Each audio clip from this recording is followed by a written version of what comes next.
Welcome to Blowback. I'm Noah Colwyn, and you are listening to a Blowback Season 5 bonus episode. And this one is about the USS Kitty Hawk, an aircraft carrier that was deployed to Southeast Asia during the Vietnam War in 1972. In the autumn of that year, the Kitty Hawk was consumed with racism against blacks and unfair treatment from officers. And this culminated in a deadly, violent night on October 12th. Just 3 weeks before the November 72 election, and that was all subsequently hushed up by the Navy. So first, I'll give a brief introduction to the general subject, and then I'll be speaking with two men who actually lived the story, retired Navy JAG lawyer Marv Truhe and former Navy Airman Pettus. Marv represented black men from the Kitty Hawk who were unjustly charged for the violence, and Perry was himself a crew member of the Kitty Hawk. Perry witnessed and suffered himself the racism and the violence not just of October 12, 1972, but the weeks and months beforehand. But first, a little history.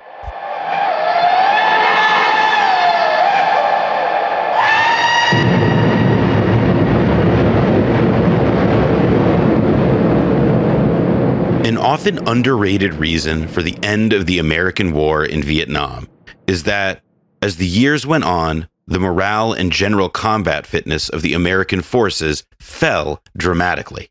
In addition, despite Nixon's elimination of the draft, an anti-war movement among the troops hadn't been entirely dispelled.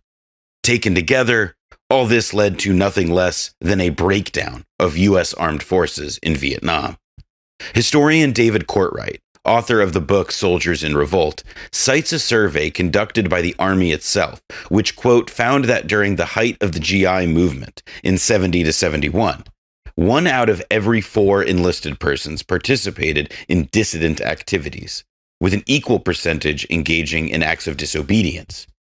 The combined results showed a startling 47% of low-ranking soldiers engaging in some form of dissent or disobedience, with 32% involved in such acts more than once, end quote.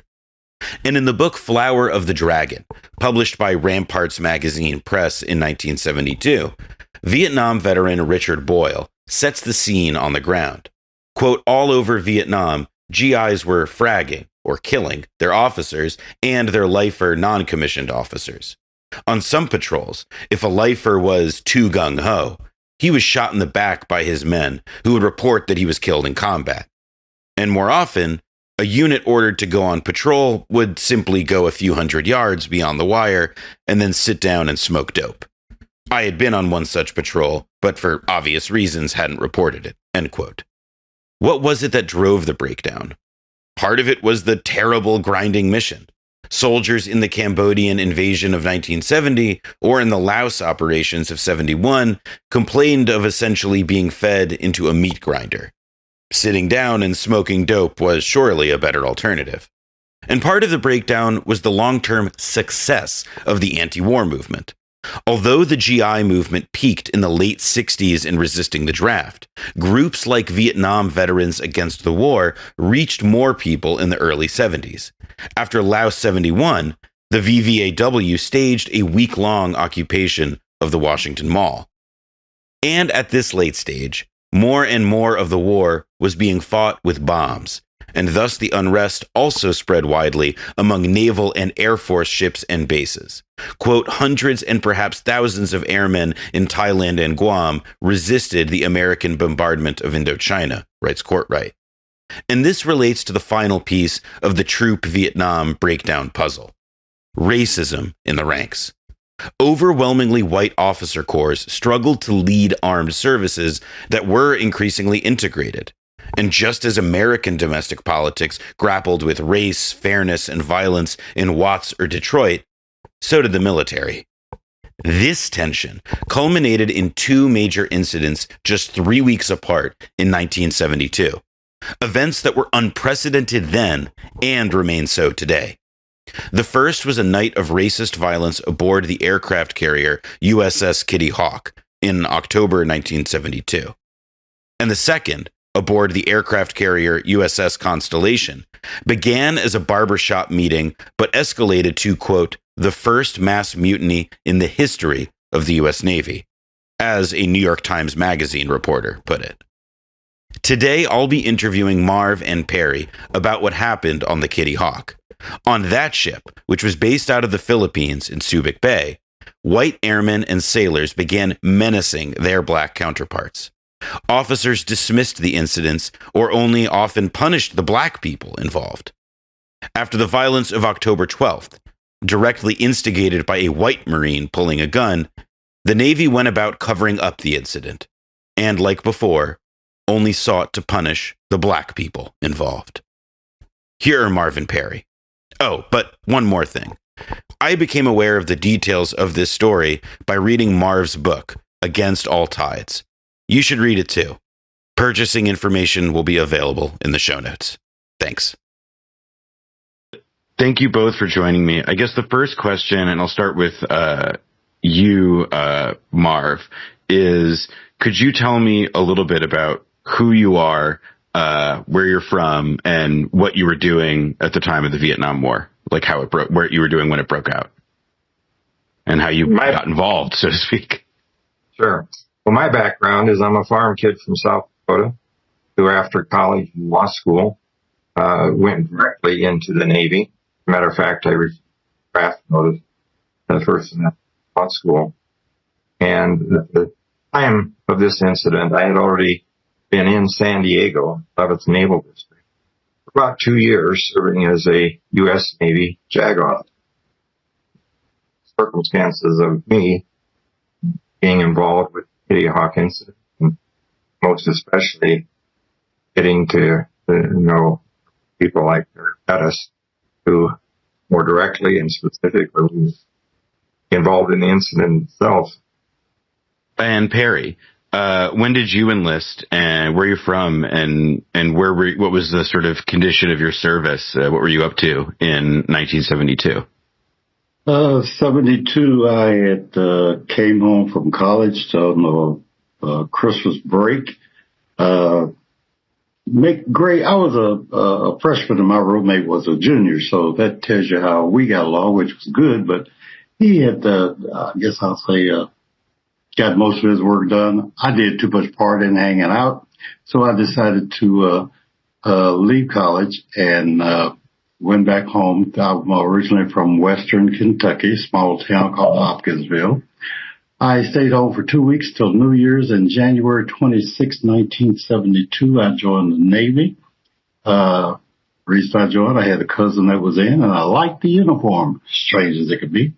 But that's where I began, from a small country town, and I worked on a farm prior to joining the Navy. Very cool. And you also, when you were in the Navy, you worked on the flight deck of the Kitty Hawk, which was like one of the biggest aircraft carriers ever. Could you talk a little bit about sort of being a black Navy airman working this kind of, getting a kind of prized assignment like this? As I understand it, a lot of roles given to black service members during this time were often, menial, or at least just not as weren't considered as mission critical or vital as those given to white soldiers or white enlisted people. Not as far as the looks of the particular job. I think I was. I don't know whether to call it being blessed or whatever, but my first job on the flight deck was working with the crash crew, which was a little bit more meaningful, I guess you'll say. All the jobs were meaningful, but you struck a nerve when you said the jobs. Usually in my division, which was B1, if a new person came in, they went to what we called blue shirting. Blue shirting was the hardest job in my division. Basically, you work with chalks and chains all day, 12 hours a day, tying down planes, untying them, getting them ready for launch. Same thing when they come back, getting them stabilized on the ship. It was hard labor. And I was so lucky not to, so to speak, get that. I think it had to do with my college time at ROTC that helped me get that. Same thing with boot camp. I guess I'll say I got a upgrade compared to some of the jobs. So that's where I started at, in the crash crew on the Kitty Hawk, and I've never seen nothing coming from the farm. Never seen anything. The deck of a carrier is one phenomenal place, I tell you. Yeah, I bet. And when you were working in 72 and you started serving, on the ship, what were the social conditions like of the service at that time? I mean, we're going to get to a point in the story where there's just a lot of racist incidents and officer discrimination and so on. But was that kind of always the case? And, or was it something that got worse over time?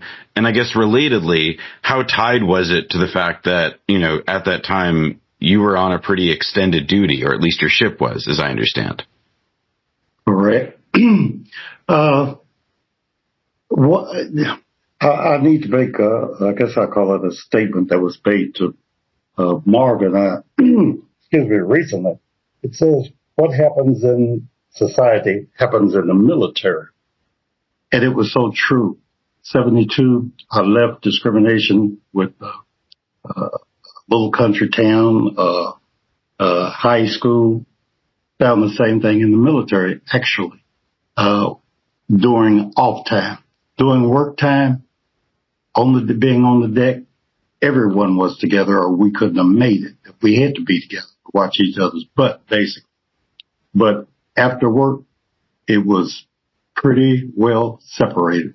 I'm saying guys getting together after chow, guys sitting down to chow, going off the ship to visit a port of call. Everything was, so to speak, separate. I don't know how to say it. Back home, I didn't have too many, so to speak, white friends together with, except for being in the band.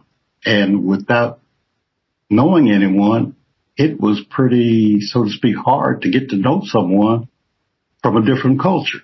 So we all, being the black guys and the white guys too, we hung together. You do your cubicle, listen to country music. We're in another cubicle, listen to R&B. It was separate but together. That's the best I could say, except for when it came to work. When it came to getting those planes off and on, we were the best at what we did. And Marv, society shows up inside the military. I know I'm bastardizing that a bit, but to what extent was that true for what you were doing in legal offices in JAG? What were you seeing, sort of reflective of these sort of social fissures, I guess, and how they showed up in the military? Well, it's an interesting thing because at the time of the incident, I happened to be a defense lawyer. They rotated us JAG officers every 6 months or so. And it was just coincidence that our sailors arrived back in San Diego that I was a defense lawyer. But to answer your question, for that first 2 years, I was in the courtroom every day, initially defense, occasionally prosecuted, back to defense. And I have to say that I did not see any overt racism. And I also did not see anything happening within the courtroom structure that suggested there was unequal treatment in the courtroom. As I explain in my book, something just turned everything upside down with the Kitty Hawk incident, when they had 25 black sailors charged and not a thing. And all of the injustices that occurred to those young men, including to Perry, that changed my outlook entirely. The judge that I'd sat in front of perhaps 50 cases, including representing minorities, including representing black sailors, I never saw any inkling of favoritism, discrimination. He happened to be from a small town in Georgia. But everything changed. The Kitty Hawk thing brought everything back home. So while Perry was witnessing it, at least off duty, I wasn't seeing it, but I saw it in absolute bold outline. for that 6 months, leading up to and during the trials. Well, then let's go to. Oh, sorry. I was going to suggest let's go to October 72 then, and dive into the incident, or rather incidents, because as I understand it, and Perry, you show up early in Marv's book, describing a related incident. There had been a kind of escalating pattern of both racist incidents by white sailors off duty in a port of call and on the ship in off time, as well as unequal treatment meted out by senior officers in the ship, and a new captain in particular.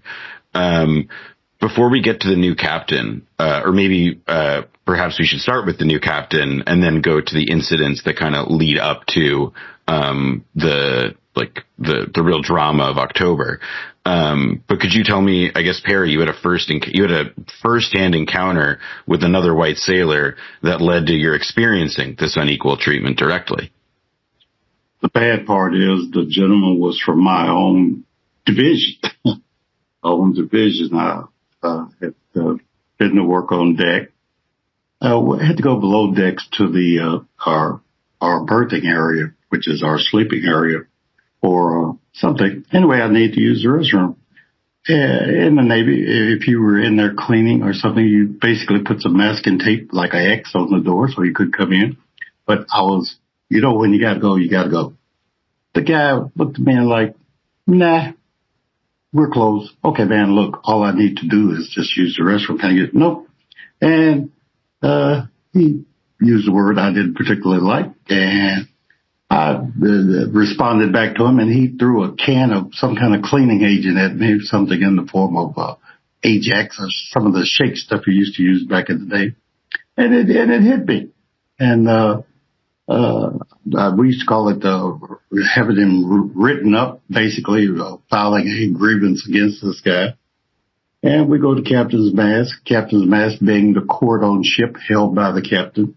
I think he got like a $25 fine or something like that. But at that particular time of our incident, of me filing a complaint against him, the ship was experiencing different punishment for different people. If you were a person of color, the severity of your punishment was totally different than a person of non-color. And the captain was he seemed to have enjoyed that, because captain's mast was televised on TV. You would see everybody that went before, just like a court hearing. And, he was well known for, if you were black or a person of color, at that time mostly black, if you went before this guy, you were going to get busted, charged big money, or of that nature. It was just totally different. And I guess if you could talk a little bit about the atmosphere, the context in which all this is happening. The Kitty Hawk had been deployed for like way past the time that it was supposed to be at sea. And it was in support of missions in Cambodia and elsewhere in other fronts of the war, I guess. But in general, my understanding is that there was just like an enormous amount of anger and anxiety and stress already kind of there. Why do you think, and how did, I guess, like racism sort of emerge as like the conflagratory element? Because basically this is what we all had left at home, no matter what color you were. When we left home, this is what was going on. And I guess the stress of the work, we worked 16 hours a day. So there was nothing for time but work, take a shower, go to sleep, get up, go back, do the same thing over again.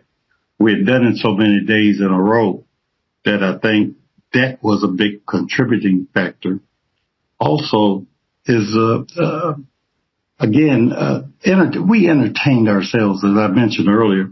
we would get together in a cubicle area. We'd get to singing or doing things that made us feel at ease, at home, or something of that nature. Someone would get a cassette tape from home, and we get to hear it, new to us. We had a sense of camaraderie, but with the tension that was going on between the time on deck, the time out at sea, we're just looking at us guys. It got hard. And for an old country boy who's used to baling hay and cutting tobacco, it took a lot of work for me to get to that point. But some of the, I guess I don't want to say younger guys, some of the guys that really hadn't done hard work before, the work was a problem too. So many things just ran together. It was a combination of things coming together like you're cooking a meal and you got the final ingredient in, and the pot of soup is ready. That pot was ready to boil. I know what you mean. The soup part, anyway. Not hard work or being on an aircraft carrier. That I'll plead total ignorance.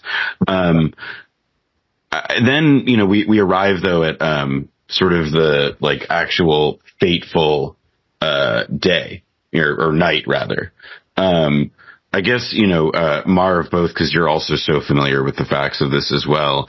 I'd also like ask you to sort of kind of briefly, but just sort of describe what it was that led to what people call alternately like a race riot or an uprising, but just like what was essentially like a night of violence that ended with this sort of where you come into the story essentially.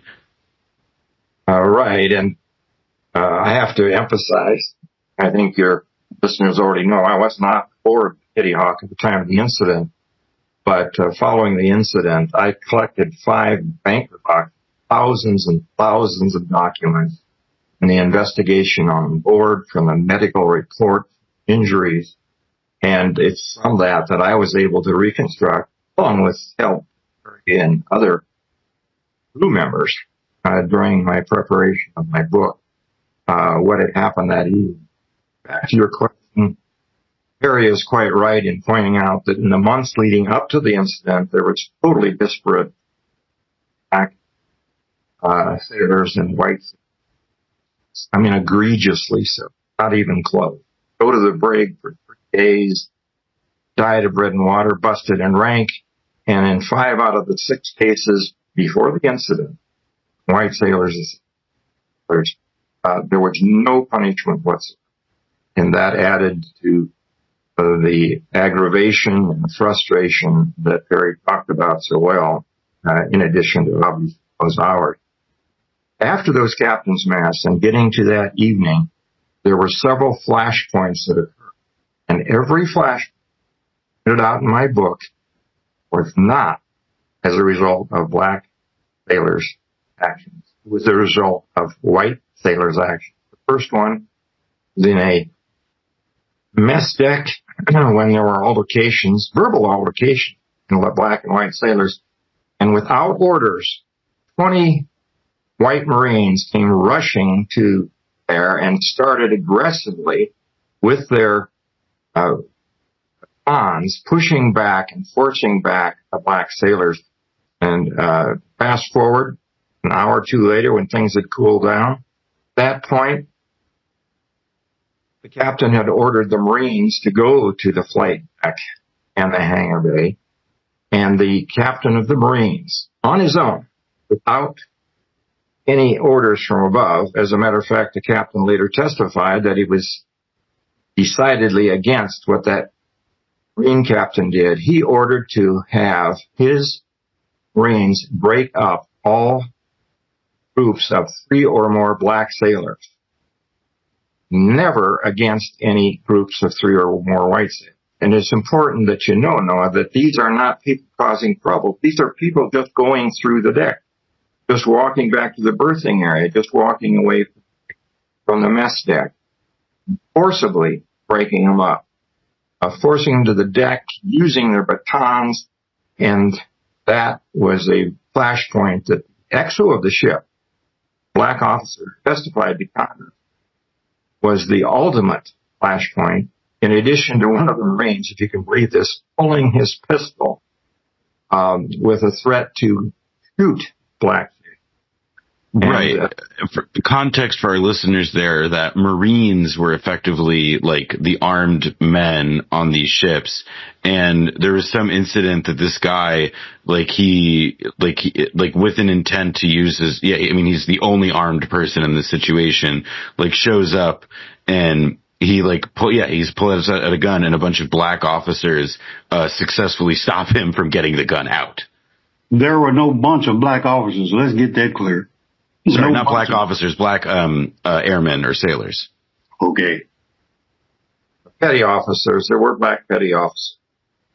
Harry is quite right. The only black officer on board was XO.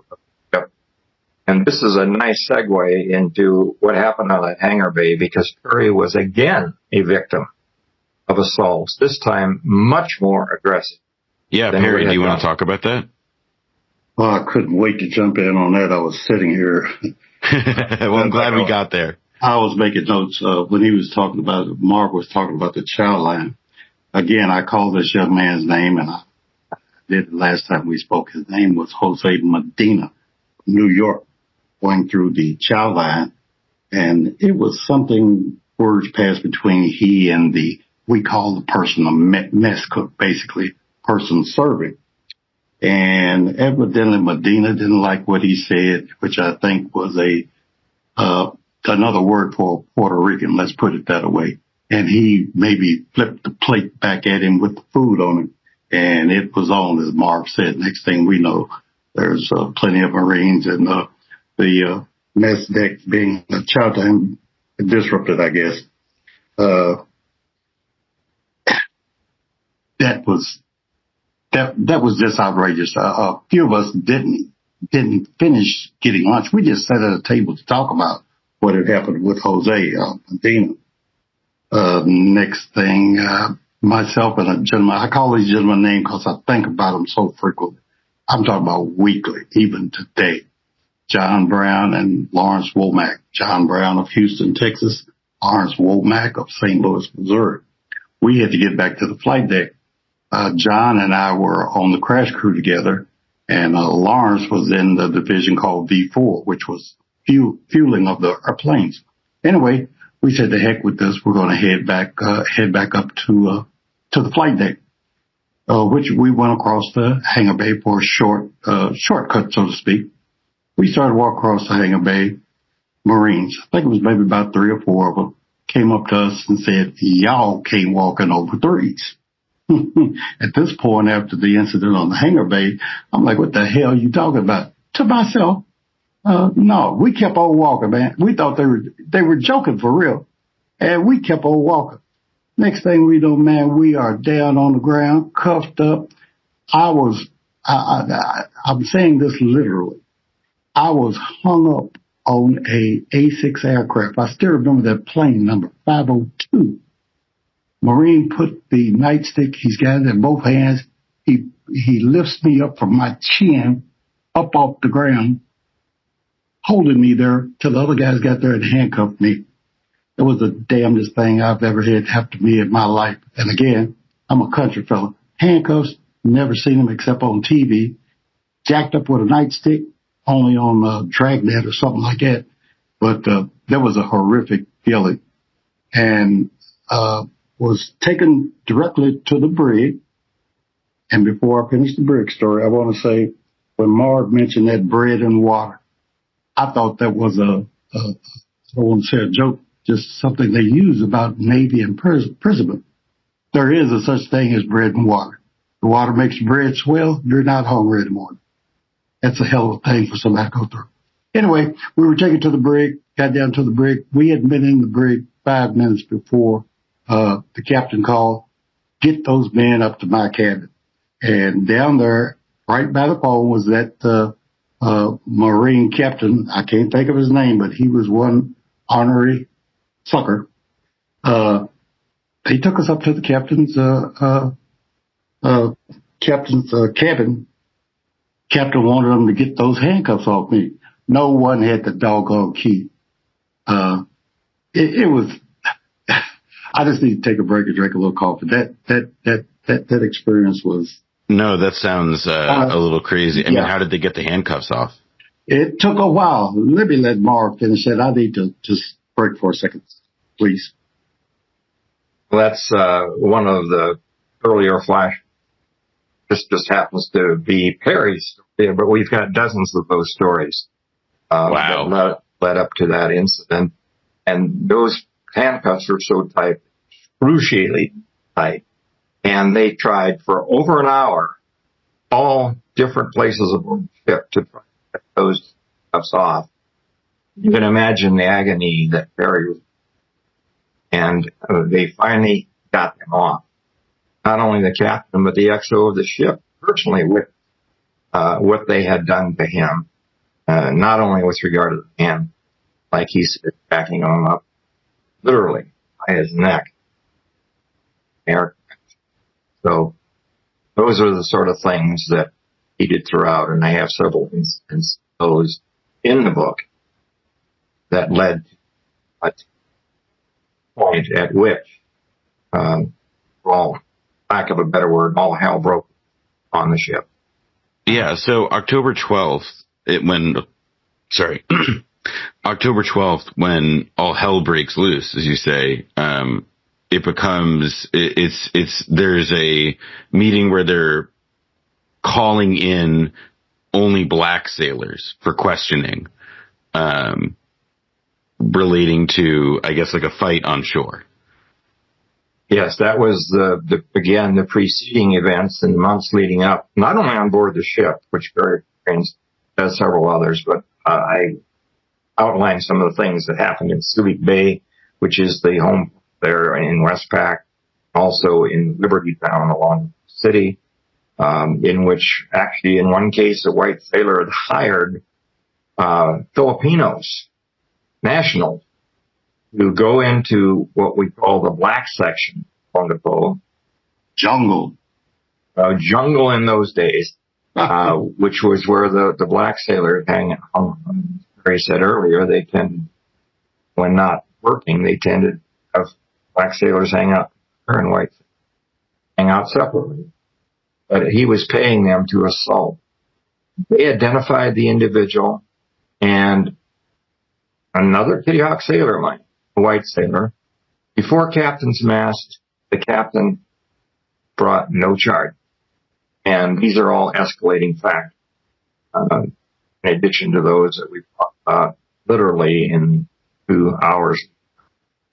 The all-out incident that most people only know about.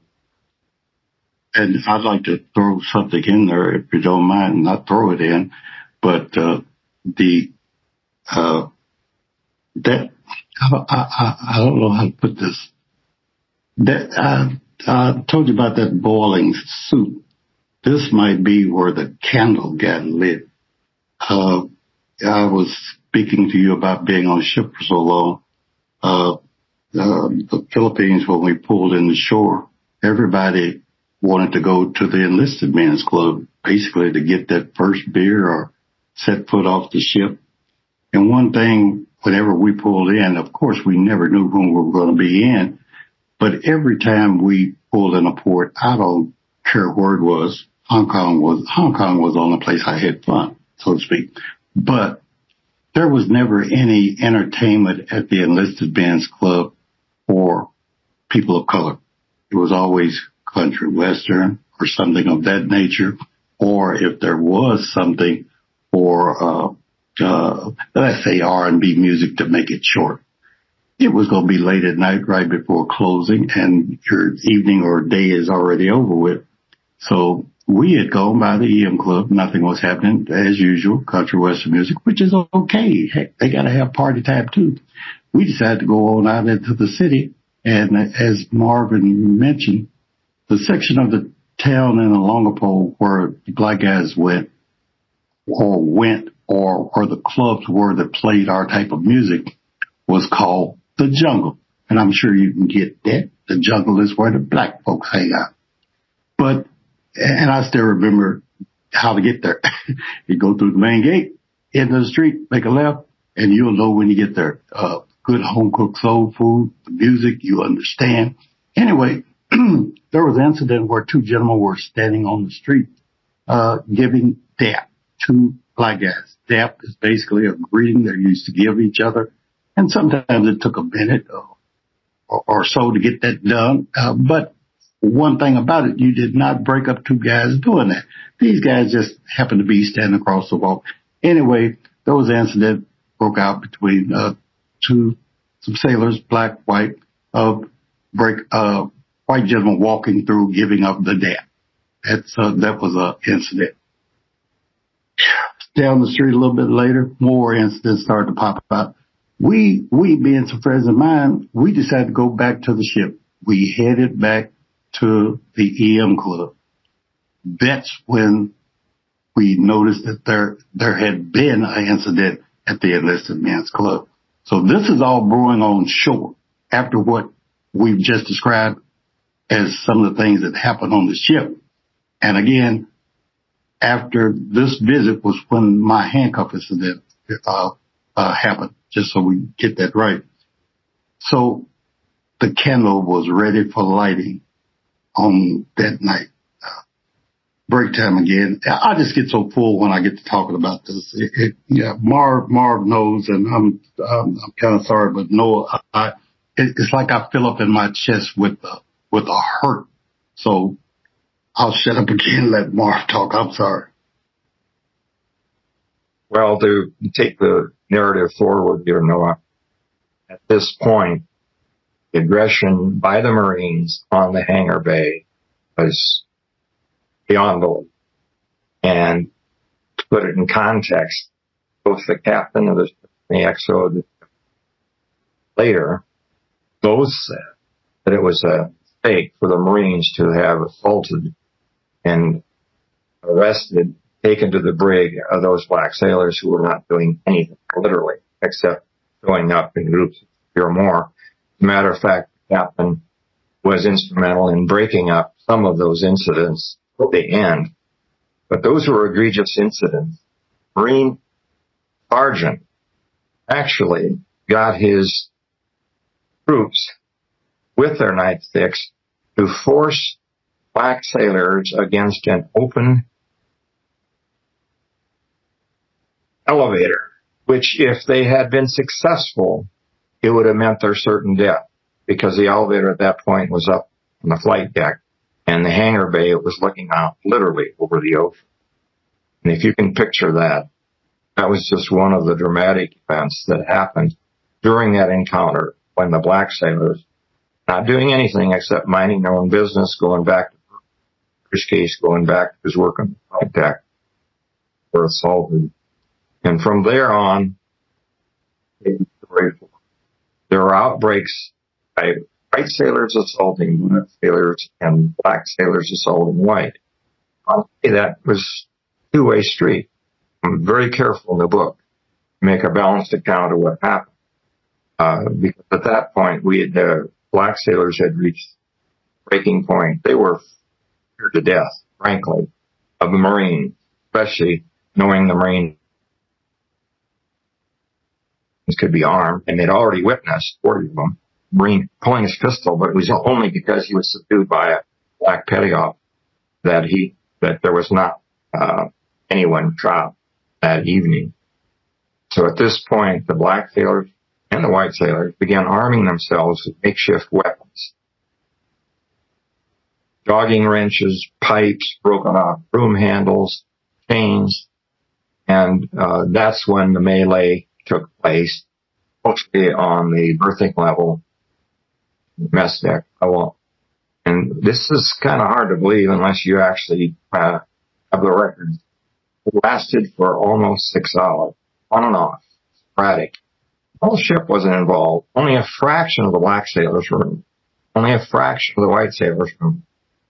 After the majority of the Marine white sailors instigated. But it lasted for 6 hours on and off. But because the ship had 4,500 officers and enlisted men, there were only a few dozen involved with these incidents.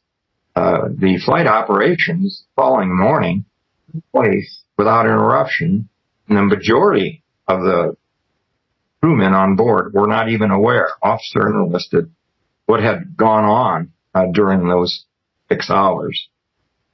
But when it was over, that was just the first of the injustices. My book has half a dozen of them.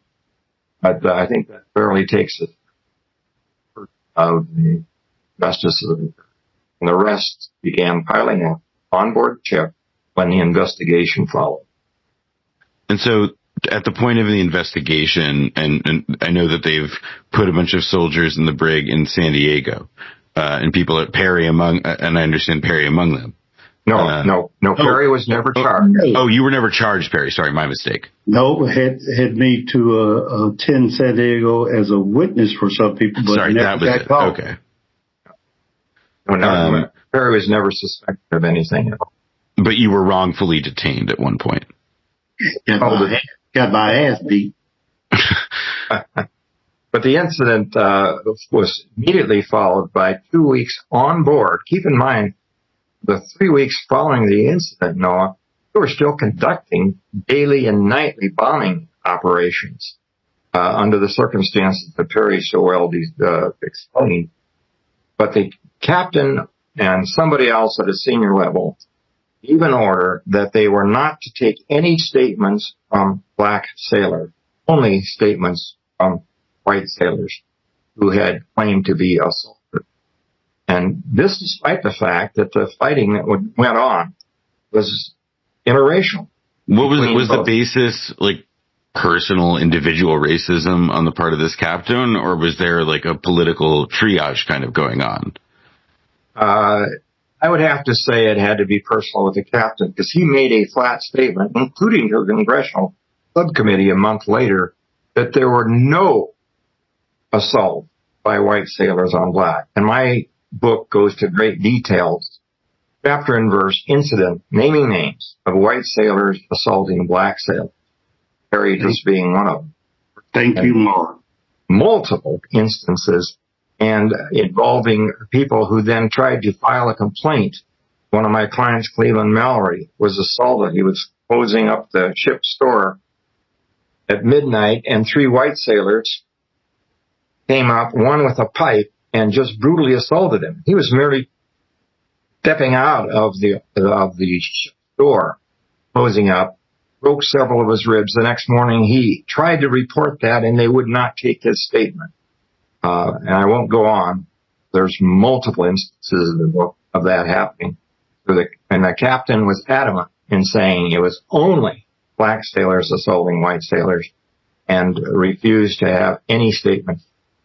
And then, to add insult to injury, the Congress had a subcommittee that met the very next month at the Naval Air Station, North Island in San Diego, and they met for 3 weeks. And they only took statements from white sailors and senior officers. Again. Right. And before we get to the subcommittee, because that ends up having its own strange twist, there is this,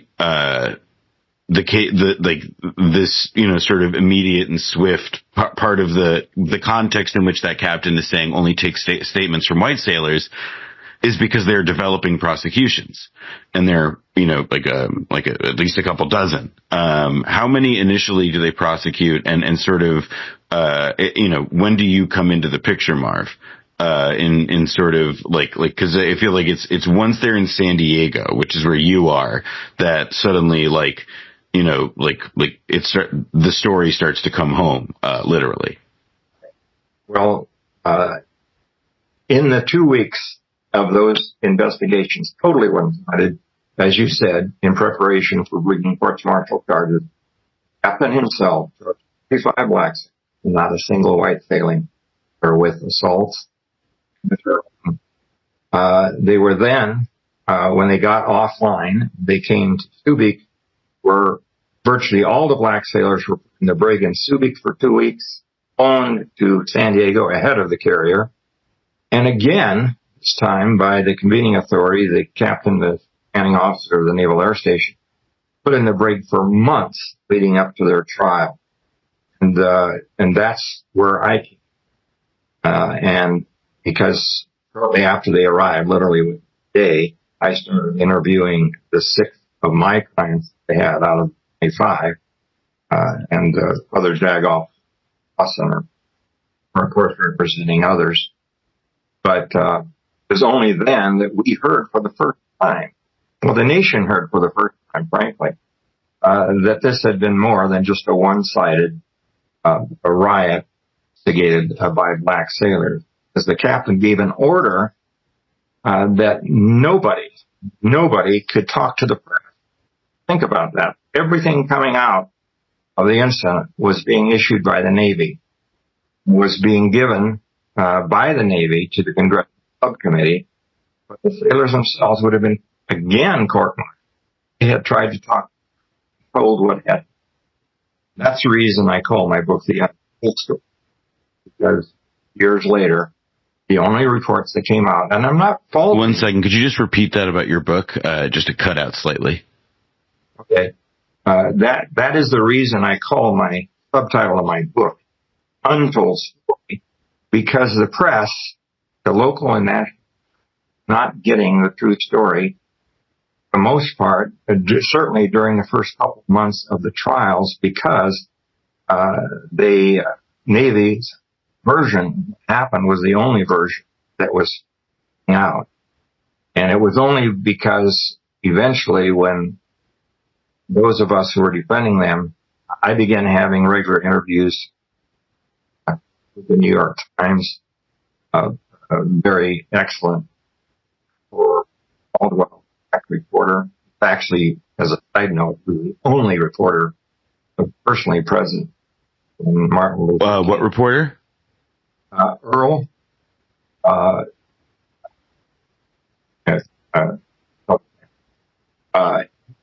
He was, let me say Caldwell, he was the only reporter, period, who was present when Martin Luther King Jr. was assassinated. He was literally balcony below when that occurred. So he was a well-known, already at this point, well-known New York Times reporter. But it was only because his name is Earl Caldwell. Noah? Yes, Perry. Please do not let Marv get away. He sometimes doesn't say stuff. Because of him doing this book, I'm gonna get him to say it and say it to you. He was almost threatened about being, I don't know what word to use, I put out the Navy, but his rest of his time made hard for defending these people or bringing things to people's attention. So don't let him get away without saying that, because Marv, you stepped out there. I have to say it. Excuse me for interrupting. No, I mean, Marv, please, at this point, you are, as their defense counsel and taking testimonies, you're standing up for these guys, and Perry's saying that you got serious pushback. Could you tell us about it?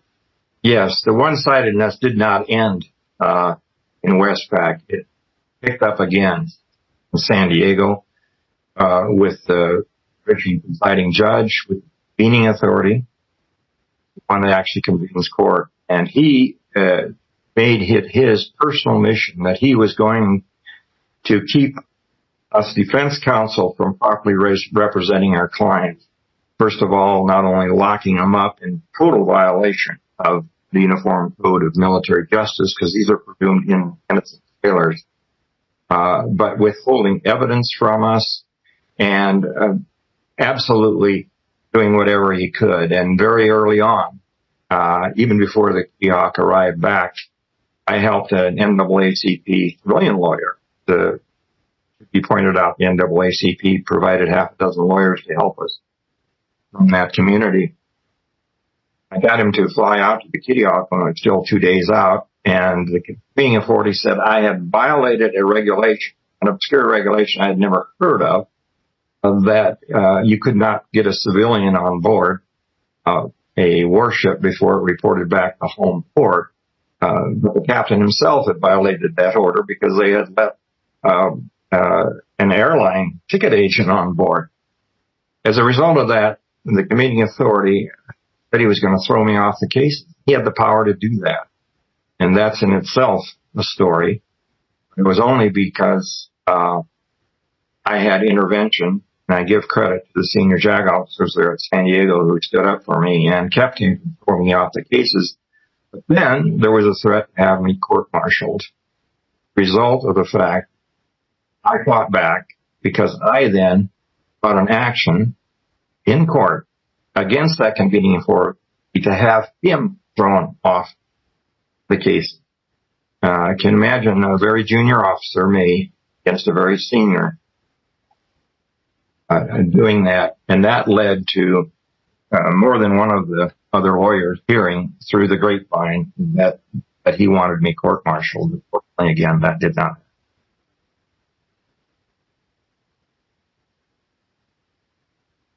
Sorry, just had to unmute myself. And as these, as the cases proceeded, I know that there were kind of mixed results. Some people were totally legally exonerated. Other people were faced convictions. Other people took plea deals. Ultimately, like, how did the legal outcomes of the Kitty Hawk incident shake out? Well, during the first 2 months, it was all one-sided against us because withheld evidence. We had convictions that would not have occurred had we been given the evidence that was required to give us. We had statements given by government witnesses that totally contradicted what we testified to, but we didn't find out about those until 2 months later after we'd gone to federal court, and after that, these innocent black sailors had been convicted. They devoted an entire chapter to a client, Cleveland Mallory. He was the one that was brutally assaulted outside the ship store with his ribs broken. And after they would refuse to take his statement, they charged him. And that was another pattern, Noah, that was just incredible. That if it wasn't documented by over 1,000 endnotes, you'd say I'd have to make this up. They started charging any black sailor who tried to make a complaint, charged themselves. Cleveland got charged with rioting and assaults, and the only witness against him was a white sailor who totally made up his testimony and got him convicted with a bad conduct discharge from this judge. Yeah, this is what I was referring to earlier as part of the strange twist that some of this took, was the subsequent perjury, like the revelation of this guy, Laurie, his perjury. Right. And this is not speculation that he was lying, because what we did is, through the help of the funds of the NAACP, we hired an undercover agent. He was a former FBI agent, a former Marine officer who had been working privately after that in San Diego, and we retained him, and he befriended the perjurer, the white sailor, and got him on tape multiple times to admit not only to how much he hated blacks, but how much drugs, hard drugs he was using, and then absolutely said, yes. So many words, I lied. I made the whole story up. I'd never met Cleveland before. I never saw Cleveland commit this offense. Well, the NAACP had a national press conference in New York City, and all these perjury transcripts, these tapes, were released to the press. And then things started shifting in our favor. Now the national press was realizing how rigged this entire incident was. Not only what led to it, not only who was involved, but how the actual trials themselves were so unjust. And that congressional hearing was the biggest bunch of garbage I've ever seen. It was probably 10 or 15 years ago. I was able to get enough ink to copy this whole thing. I used it to light the doggone fireplace. It was pure D garbage. And Perry is exactly right. As a matter of fact, the official report, mind you, that the Congressional Subcommittee issued to the national press after 2 weeks hearings there in San Diego. This actually came out the day before my trial.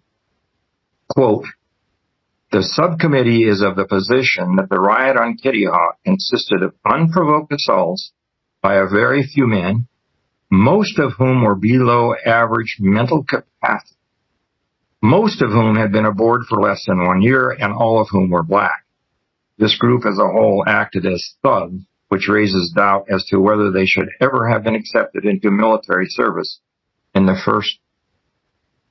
So when we talk about the cover-up, Noah, that you mentioned at the beginning, and the injustices, it went beyond the Navy, went beyond senior officers, even extended to a congressional subcommittee. And this report is actually available online because those congressional hearings are currently available online to this day. But as Harry just said, it was so offensive that they would have issued that report totally untrue. And in my book, very next sentence I make about that result of those hearings, virtually every assertion in that statement. I want to. Oh, excuse me. I just. I was about to kick it to you, Perry. I just want to say the bad part about this thing. When I say this thing, it took this long for somebody to really look at it. So I appreciate you, Noah. Marv and I have been able to speak on another platform about this. But the same thing is happening in the military today. I have family in the military today, right today, and the same thing is going on. Well, that relates to the question I wanted to ask you, Perry, about, like, you continued to serve in the military after this incident. Like, you didn't, immediately check out, from what I understand. You spent at least another couple of years in the military. And as you say, your family. How about another four? Another 4 years. Oh, wow. And you served on the Kitty Hawk. Well, I went for another cruise on the Kitty Hawk. And again, where we worked on the flight deck, you may not have liked me or something like that, but you didn't say a doggone thing about it, and we got along during our job. You might have went your way when we got finished with work, had your fun, I had mine. But was there anything ever like this again, or did you ever see traces of it? Or, I know you still think about it, you say that other family members have experienced stuff. Oh, yeah.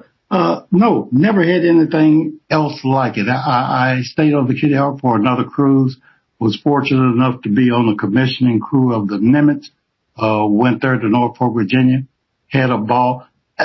People keep it, how do I want to say it? People keep it under undertone. I'm sure I've been called the N-word I don't know how many times, but you darn well better not let me hear you, because even today, I'm ready for it. But what I want to say is that it's still happening today. When I look at, I'm going to say it like I feel it. I think I deserve it. When I see that January 6th crap and the number of guys that were in the military, that tells you who we work with when we're out there. Whether I'm in a foxhole, on a flight deck, it might not ought to turn your back on some people, is what I'm saying. But back in those days, when I said back in those days, again, we did some heck of some flying off the Kitty Hawk. And our lives depended on each other. And again, we may have differences, but doggone it, when we go to work, we're out there defending the United States of America, and we knew our ship was a bad ship. Bad being that we kicked butt when we were out there. So I'm getting wound up again. Here I go. Let me shut up a while. But I did want to make one other comment. And that was on your, please excuse me, my allergy. But there was a documentary done, I don't know how long ago. It was called The Angle of Attack. And it was celebrating 100 years of the naval aviation or whatever. But in that particular documentary, there was a segment on the Kitty Hawk, and it made a comment about it changed things in the Navy. And it did. It did. And only the reason that it changed things was because people were tired of being treated differently. I refuse that today. I refuse that then. And there's nothing wrong. There's nothing wrong with that. Sometimes you got to step up, speak up, and say if something is wrong. And it was wrong. And if you listen to what Marv said about what the hell he was catching through there, you might not ought to do this or do that, worried about it. He wasn't worried about his career. He was worried about innocent men. And I am just so thankful that he found me and I was able to talk to him about it. And he kept all those boxes. I know his wife was probably, well, what are you doing with all that stuff? But kept all those records. That's enough. Here I go again. I just get wound up with it. No, I understand. I sense it. Marv, and to kick it to you, how did the rest of your naval career and professional life kind of develop from this? I mean, this seems like a really, to have gone through something like this sort of crucible in your own way at such a young age must have been pretty crazy, to put it mildly. Yeah, I actually stayed in the book because I came out of that experience. I stayed in the book that it was the most emotionally challenging and legally challenging incident of my entire legal career. And we're talking about a total of books. That's how impactful it had on me. I appreciate Noah bringing up what happened immediately after, because I think it needs to be that Admiral Zumwalt, Chief of Naval Operations, had come in 2 years earlier saying that one of his goals was to crack down on racial discrimination in the Navy. And as a result of this incident and another incident on board USS Constellation, he did immediately crack down. And he called senior officers to task. This is, mind you, only after toward the end of the trials, when the perjury tapes come out and are made public. And they started, the Navy then, as a result, largely, I think, of Admiral Zumwalt, they started withdrawing charges. And my book talks of several instances in white sailors when those perjury tapes came out and they realized they might have also been subject to undercover tapings. They started withdrawing their statements. And I have a very positive result. Of course, Cleveland Mallory's BCD conviction immediately reversed, and not a single other black sailor got a bad conduct discharge. And that's saying something. Every one of the charge, 25, came out of the Navy with honorable discharge. And Admiral Zumwalt, to tell you how far he went, he called together senior admirals in Washington, D.C. after this incident, after the trials. He just flat told them that if their primary duty from this point on was not to address crackdown on racial discrimination in the Navy, that he told them, you should retire today. And then another thing, and this I only learned as I give my talks, I give frequent talks to veterans groups, that after this incident, military-wide, not just in the Navy, they had mandatory classes on racial discrimination. I've had multiple veterans, Navy and otherwise, tell me over the last year or so that they recall to this day having to attend those classes. And I think it should also be said, because I do say it in the book, that I am not indicting a blanket indictment of the Navy. I'm not saying all white sailors, all white officers are racist. And I don't think Perry would tell you that either, because I actually quote some of the black sailors who say the same thing, but they can pinpoint, as Perry has done so ably here today, total instances of that happening on an individual, personal basis. As a matter of fact, to give you a perspective, I got invited last year, spent 3 days at the U.S. Naval Academy. That might give you a little bit of solace in knowing that the Navy, even though this is a book about what was happening and exposing what was happened at the time, they were willing to give me a forum in front of cadets, midshipmen at the Naval Academy last year. So there are attempts, and there are good people in the Navy who are attempting to address this, but they cannot whitewash what happened back at that time to Perry and the others. and they don't attach no kind of name to it to give an understanding of people of the other. I don't want to say the other side or how other people feel. I'm not saying this the way I want to, but that thing that the Naval Academy thinks is worth doing to do that, to me, means a lot 50-some years later. Well, at least thanks to your speaking up and Marv writing his book. Hopefully that's, something of a start toward a path of recovering this story and giving it that kind of significance. I think we've actually covered pretty much everything I was hoping to talk about in really great and clear detail. Do you guys feel, is there anything left on the table you guys want to talk about?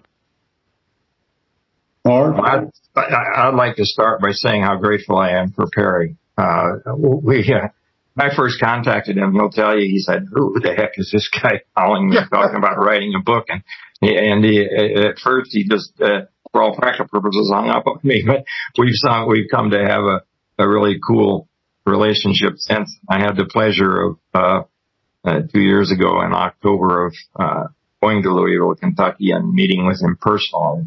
And he's just a wonderful individual. And you read the book, I can't say positive about Perry, not only as a sailor, but also as and I'm just so grateful. I had the benefit of the lawyers who were involved in Kitty Hawk cases that contributed also, but most of all, I'm thankful for Perry who helped me. Man, Noah, thank you so much. No, my pleasure. You are making this old man feel good between you and Marv was right. I didn't exactly hang up on you either, Marv.